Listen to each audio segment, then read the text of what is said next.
Halo semuanya, saya Jenny dari modul inventory dan hari ini saya akan membahas sedikit revisi atau perubahan atau permasalahan terkait modul inventory atau terkait video yang kemarin saya post.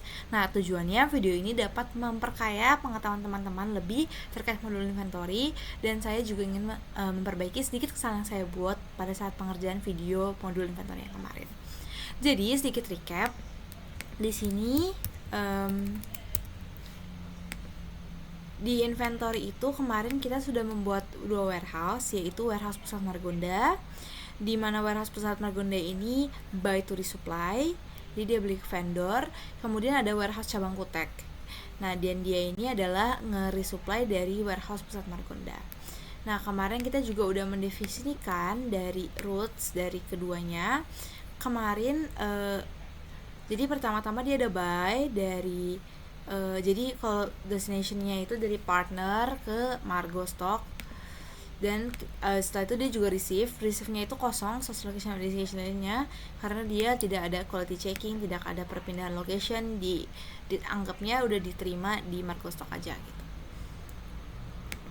Selanjut itu lain itu di roots. Nah, ini perubahannya adalah kemarin itu kan ada deliver ya di warehouse Pusat Margonda itu ada di rootsnya itu ada deliver. Nah, kemarin itu kena saya hilangkan. Jadi sebenarnya kita nggak perlu, ketika kita resupply from warehouse Pusat Margonda di rootsnya, kita bisa langsung aja kita panggil pull. Jadi pullnya itu saya di sini masih pakai 2 kali ya, sama kayak kemarin. Jadi best practice-nya itu nggak langsung di pull ke Kutek Stock, tapi ada physical location atau inter warehouse transit. Ini ceritanya saja, karena kan ya bisa jadi dia disimpan dulu di skenario nya disimpan dulu di suatu tempat gitu, pada saat inter warehouse transit. Nah, kemudian juga ada receiving. Nah, ini juga udah kita define di products-nya. Ini products-nya juga udah kita kasih tampilan harga, dan di sini udah diperbarui semua products-nya, can be sold, can be purchase-nya, dan di ya di sini kemarin belum dijelaskan adalah di bagian purchase-nya kita sudah mendefine belinya di vendor mana gitu. Kalau di hair dryer ini vendornya Berry, kalau di gunting itu vendornya Arlin, dan kalau di shampoo itu vendornya L'Oreal. Dengan demikian ketika kita membuat reordering rules, kita bisa masukin siapa nama vendornya. Nah, selain itu untuk setiap ini untuk setiap shampoo, untuk setiap hair dryer ini sudah, dan gunting kita bisa view diagram. Sekarang diagramnya itu sudah berubah ya. Jadi di sini diagramnya jelas sekali. Pertama-tama dari partner atau vendors dilakukan di receipts ini pembelian ke Margo Stock, dimana di sini udah di define reordering rules, minimalnya itu 10 dan maksimalnya 50. Ini di sini juga ada sedikit perubahan di min max-nya di skenario supaya lebih realistis aja gitu. Kemudian ketika sudah dari Margo Stock ini akan ada delivery, ini akan manggil pull. Jadi dari physical location inter warehouse transit ini bakal ngepull dari Margo Stock. Jadi ibarat kata misalnya di Kutek Stock itu membutuhkan, maka dia akan memanggil operation resupply from Margo Stock. Nah, ini caranya gimana? Jadi pertama-tama ada delivery dulu dari Margo Stock ke inter warehouse transit. Kemudian dari inter warehouse transit ini baru dikirim ke kutek.stock. Nah, seperti itu. Nah, ini juga berlaku di yang lain. Nah, kalau kita lihat sekarang di kondisinya ini, kita punya 8, kita lihat di ini aja deh. Kita lihat di reordering rules. Nah, di sini kita ada on hand-nya itu di shampoo banyak ya, gunting banyak, dan ini harga juga banyak, tapi ini semua di Margo Stock. Sedangkan di Kutek.stock ini masih 0 semua. Nah, ini tadi saya udah manggil order once. Coba kita mau reordering rules-nya itu kita mau lakukan gitu.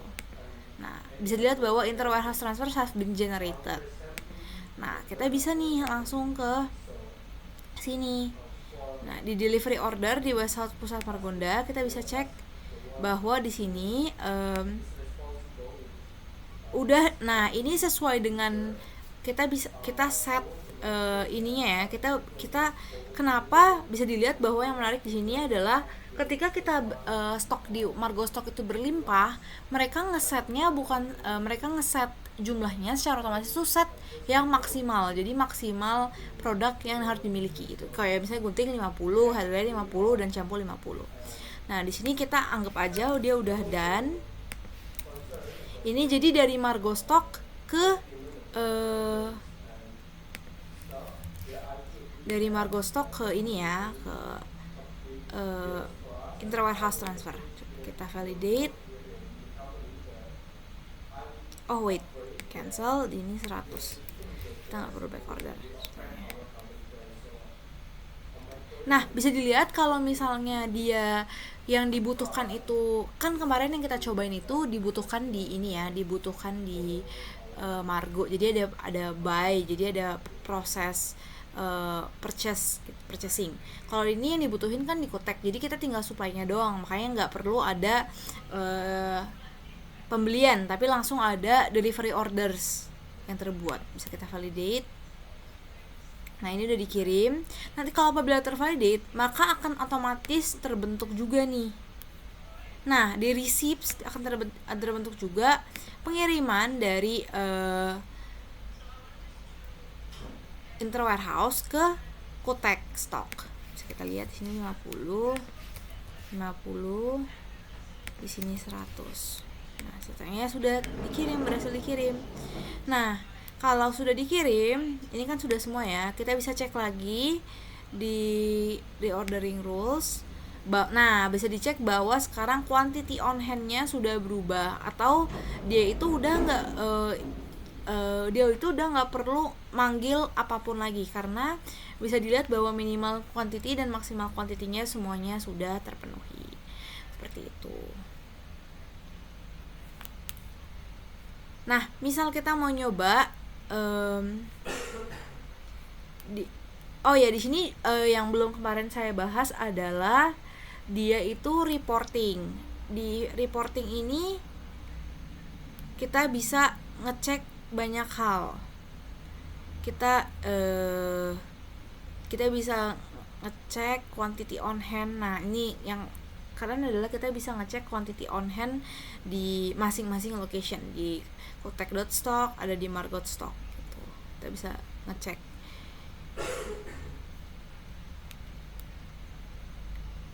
Ya, sama aja di kayak gini ya. Kita bisa cek di masing-masing location.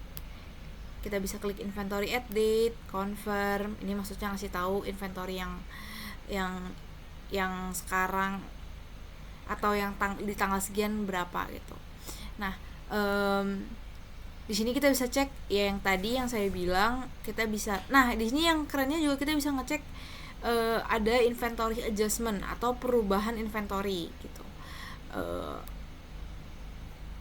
Sama bisa kita cek juga moves history-nya. Dari ini moves history-nya, product quantity updated, ini yang awal-awal banget ketika kita ngimport produk. Kemudian kita ada pengiriman nih dari Margo ke physical location transit. Kemudian ada pengiriman juga dari physical transit ke Kotek.stock.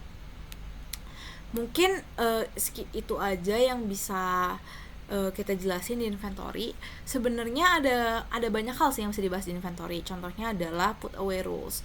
Put away rules itu maksudnya ketika suatu produk itu sampai di suatu lokasi atau suatu warehouse, kita bisa misahin produk ini masuknya kemana gitu. Misalnya contohnya ketika suatu produk itu misalnya ada ATK sama ada produk yang non ATK atau raw materials gitu. Kita bisa bikin put order rules. Jadi when product raw materials atau produknya apa, prokertornya apa, kita bisa store di sub location. Misalnya di sub location tuh ada Margo City, terus maksudnya di Margo terus ada raw materials gitu. Nah, itu bisa kita kayak ngasih tahu nih ketika produk ini datang tiba di suatu warehouse, dia bakal disimpan di mana. Cuma karena kemarin ini kita produknya cuma 3 doang, dan 3-3-nya itu sebenarnya bisa dibilang raw materials, nggak ada ATK-nya, makanya kita ini nggak diperluin di skenario ini Yes, dan kita sebetulnya juga bisa bikin routing manual. Tapi karena skenario cukup mudah dan ini kan cuma salon ya, bukan manufacturing company. Jadi kalian bisa make routing yang udah disediain aja secara otomatis di bagian warehouse ini. Tapi kalau misalnya kalian mau bikin routing sendiri, kalian bisa ke settings, ke inventory, terus di bagian sini kalian bisa multi step routes. Jadi kalian bisa bikin routes-nya dan operationnya apa aja.